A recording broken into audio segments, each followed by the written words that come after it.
Economia. O IBGE divulgou agora há pouco os dados dos serviços do mês de agosto. E a gente chama Denise Campos de Toledo para explicar para a gente se era esperado esse resultado, Denise. Olha, Kalina, veio mais ou menos em linha com a média das projeções do mercado financeiro, uma expansão de 2,9% no mês em relação ao mês anterior. Só que aí, quando a gente pega os dados acumulados, a gente vê que o setor de serviços ainda está devendo uma recuperação substancial em comparação com a situação pré-pandemia.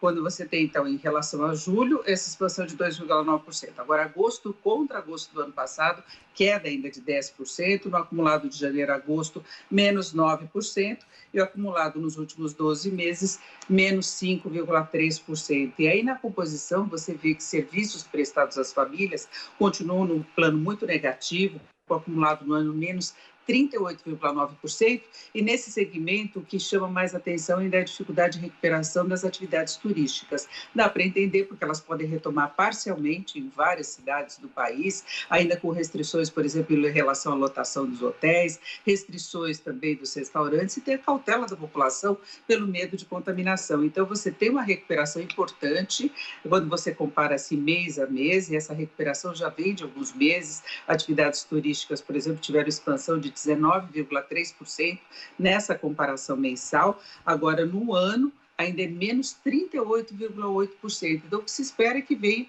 uma recuperação mais vigorosa. Agora, é importante notar que os dados do IBGE se referem a agosto. Depois de agosto, nós tivemos uma flexibilização maior em boa parte do país e tivemos feriados importantes em que chamou a atenção, inclusive, lotação de praias, as pessoas transitando aí, congestionamentos nas estradas. Nós tivemos 7 de setembro, nós tivemos agora este último feriado, e tudo isso deve ter colaborado uma recuperação mais forte, mas ainda é gradual e traz uma preocupação pela consequência sobre o mercado de trabalho. O setor de serviços é o que mais contrata e ele vem até mostrando resultados positivos. Quando você pega, por exemplo, os dados do CAGED, tem uma contratação formal maior, uma recuperação, mas é pontual, é mensal e longe de recuperar tudo que foi perdido anteriormente. Então, o que se espera é que o controle da pandemia permita ao setor de serviços uma recuperação melhor, a retomada mesmo para valer das atividades. Pega bufês também, pega transporte aéreo, transporte rodoviário, são muitos segmentos relacionados a atividades turísticas e, consequentemente, serviços prestados às famílias.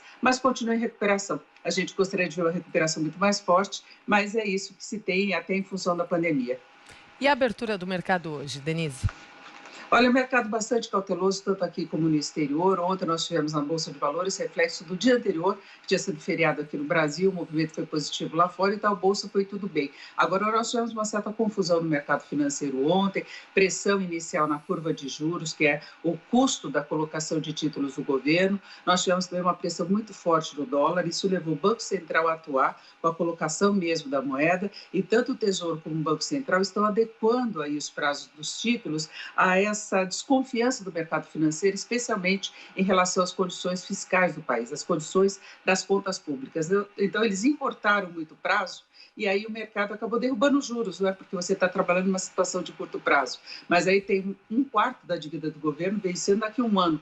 Então, se não conseguirem resolver todo esse enrosco que a gente vê do lado das contas públicas, definindo renda de cidadã sem ameaçar teto de gastos, avançando com reformas, tudo que parece hoje muito difícil até politicamente, o governo pode ter dificuldade para rolar essa dívida. Mas eles estão ajustando essa situação, fica uma interrogação ainda em relação à política de juros, se os 2% da taxa Selic estariam adequados a essa situação de desconfiança do mercado e ao próprio comportamento previsto para a inflação. Mas nós temos o dólar com uma leve alta na abertura dos negócios, 0,07%, cotação de venda do comercial em R$ 5,58.